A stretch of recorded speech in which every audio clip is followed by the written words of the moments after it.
Good morning, everybody. Welcome to Coffee with Christiana. And today we are continuing demo days, and I'm going to be demonstrating felting. And this is, I call it cookie cutter felting because you use a cookie cutter. So what I have here is my felting surface, which is a piece of blue foam. We sell these here at the shop. And to do a cookie cutter felting, you find a cookie cutter. I found this cute little snowman in the basement because, you know, it's hot outside, so it made me think of snow. And what you want to do is, I know these cookie cutters typically have this ridge on it, so you want to make sure that that ridge is pointing up and the smooth side's going into your foam.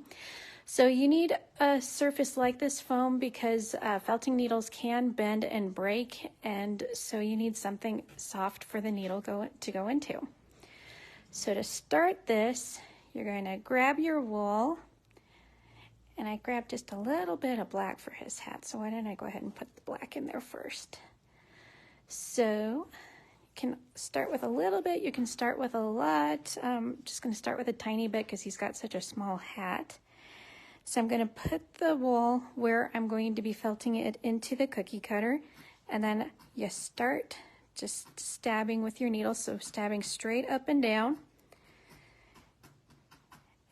And you want to make sure that you are watching what you're doing because felting needles are incredibly sharp, and I don't know if you can see it on here, but they are also barbed.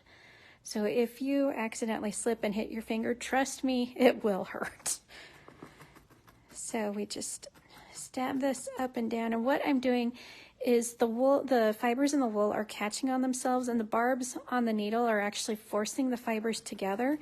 So you can see that big piece of wool that I put in here, now that I'm felting it, is getting smaller and smaller and smaller.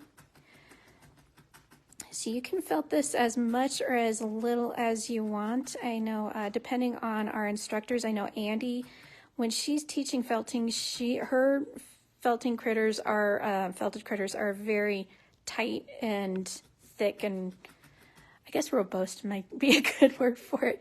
Morning, Mom. So now that I've got the black in there, I'm going to fill in the rest with white. So I'm going to just stuff it in the cookie cutter like that. And again, straight up and down. And the cool thing about this is you can use the roving, the wool, to fill in all the little crevices in the cookie cutter.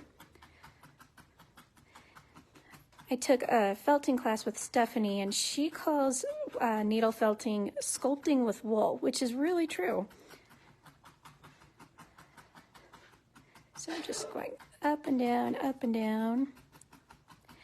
And you can do this with any cookie cutter. We have one in the basement that's an ice cream cone that I've made with 3 different colors in it. So see that big thing of wool is now more compacted. Oops, sorry, hit the camera there. And what's cool too is you can needle felt shapes. So you're literally sculpting. There we go. So let's say I wanted to make an animal and I wanted to make a body. So you can freehand it and start shaping the body like that. So kind of play around with that a little bit, and it eventually will shrink down. So that's going to take a little bit of time. So I don't want you guys to have to sit there and watch me felting all day, even though that would be a lot of fun. So that's why you need that surface. You need a soft surface for the needle to go up and down into. And if you are freehanding and making a sculptured critter, you can go in at an angle. And then you can also kind of, let's say I wanted to make a head. I'm going to bend the wool up and just start forming a head by felting in the neck. And it takes a little bit of time, but it's actually really, really fun, and it's a really good, I think it's a great stress reliever too.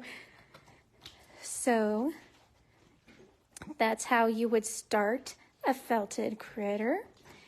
And my snowman, because I didn't felt a whole lot, he looks a little blobby, but I can fix him and put body parts in there so that he looks more like a snowman. So obviously our felting supplies are going to be 20% off until Friday, and using the code FELT20 on the website, or you can mention it in person in the shop, and that includes all of the felting tools. So even the pen style felting tool, this thing is totally awesome because you hold it like a pen, so it's not quite as thin, as the tip of the needle here, so it gives you something more substantial to hold on to. And it also includes all of our kits. The Wool Pets kits are great. They have ratings on the top, so if you've never done felting before, this easy kit would be great.